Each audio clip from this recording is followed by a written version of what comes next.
ಹಸಿ ಕಡಲೆ ಬೀಜ, ಒಂದು ಗಡ್ಡೆ ಬೆಳ್ಳುಳ್ಳಿ, ಒಂದು 10ರಿಂದ 15 ಹಸಿಮೆಣಸಿನ್ಕಾಯಿ, ಸ್ವಲ್ಪ ಜೀರಿಗೆ, ಉಪ್ಪು, ಸ್ವಲ್ಪ ಎಣ್ಣೆ. ಬನ್ನಿ ಫ್ರೆಂಡ್ಸ್, ಮಾಡೋ ವಿಧಾನ ನೋಡ್ಕೊಳ್ಳೋಣ.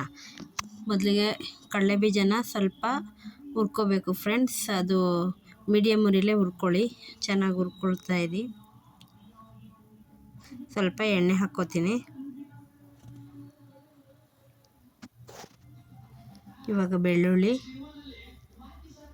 ಹಸಿಮೆಣಸಿನ್ಕಾಯಿ, ಸ್ವಲ್ಪ ಜೀರಿಗೆ ಅವಷ್ಟನ್ನು ಹಾಕಿ ಮಿಕ್ಸ್ ಮಾಡ್ಕೊತಾ ಇದ್ದೀನಿ. ಚೆನ್ನಾಗಿ ಮಿಕ್ಸ್ ಮಾಡ್ಕೊತೀನಿ ಫ್ರೆಂಡ್ಸ್.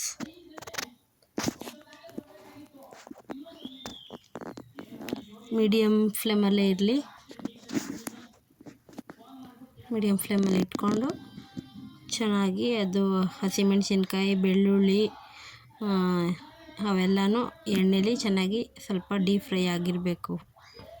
ಇವಾಗ ಸ್ವಲ್ಪ ರುಚಿಗೆ ತಕ್ಕಷ್ಟು ಉಪ್ಪು ಹಾಕ್ಕೋತಾ ಇದ್ದೀನಿ. ಇದರಲ್ಲಿ ಹಾಕ್ಕೋತಾ ಇದ್ದೀನಿ ಫ್ರೆಂಡ್ಸ್. ನೋಡಿ ಫ್ರೆಂಡ್ಸ್, ಕಲರ್ ಚೇಂಜ್ ಆಗಿದೆ ಇವಾಗ.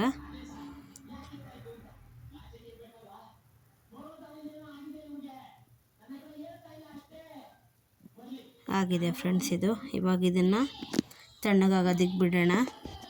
ತಣ್ಣಗಾದಮೇಲೆ ಫ್ಯಾನ್ ಕೆಳಗಡೆ ಇಟ್ಕೊಂಡಿದ್ದೀನಿ ಫ್ರೆಂಡ್ಸ್ ನಾನು.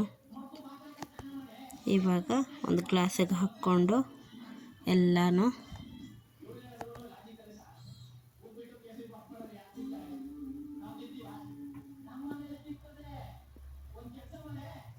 ಕುಟ್ಕೊಂಡು, ಕುಟಾಣಿ ಇದ್ದರೆ ಕುಟ್ಕೋಬೇಕು ಫ್ರೆಂಡ್ಸ್. ನಾನು ಕುಟ್ಕೋತಾ ಇದ್ದೀನಿ ಇವಾಗ.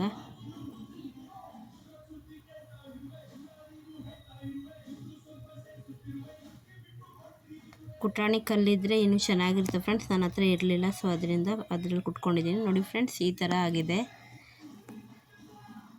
ಮಹಾರಾಷ್ಟ್ರದ ರೆಸಿಪಿ ಫ್ರೆಂಡ್ಸ್. Green chilli. ಮಹಾರಾಷ್ಟ್ರದ ಕಡೆ ತುಂಬ ಗ್ರೀನ್ ಚಿಲ್ಲಿ ಯೂಸ್ ಮಾಡ್ತಾರೆ ಫ್ರೆಂಡ್ಸ್. ನೋಡಿ ಫ್ರೆಂಡ್ಸ್, ಈ ರೀತಿಯಾಗಿದೆ. ತುಂಬ ಚೆನ್ನಾಗಿ ಬಂದಿದೆ ಫ್ರೆಂಡ್ಸ್. ಇದು ರೊಟ್ಟಿಗೆ, ಚಪಾತಿಗೆ ಕಾಂಬಿನೇಷನ್ ತುಂಬ ಚೆನ್ನಾಗಿರುತ್ತೆ ಫ್ರೆಂಡ್ಸ್. ನೀವು ಟ್ರೈ ಮಾಡಿ ಪ್ಲೀಸ್. ನಾನು ಮಾಡಿರೋ ವಿಡಿಯೋ ನಿಮಗೆ ಇಷ್ಟ ಆಗಿದ್ದರೆ ಲೈಕ್ ಮಾಡಿ ಫ್ರೆಂಡ್ಸ್. ಯಾರ್ಯಾರು ನನ್ನ ವಿಡಿಯೋನ ನೋಡ್ತಾ ಇದ್ದೀರಾ ಸಬ್ಸ್ಕ್ರೈಬ್ ಮಾಡ್ಕೊಳ್ಳಿ ಫ್ರೆಂಡ್ಸ್. Bye friends.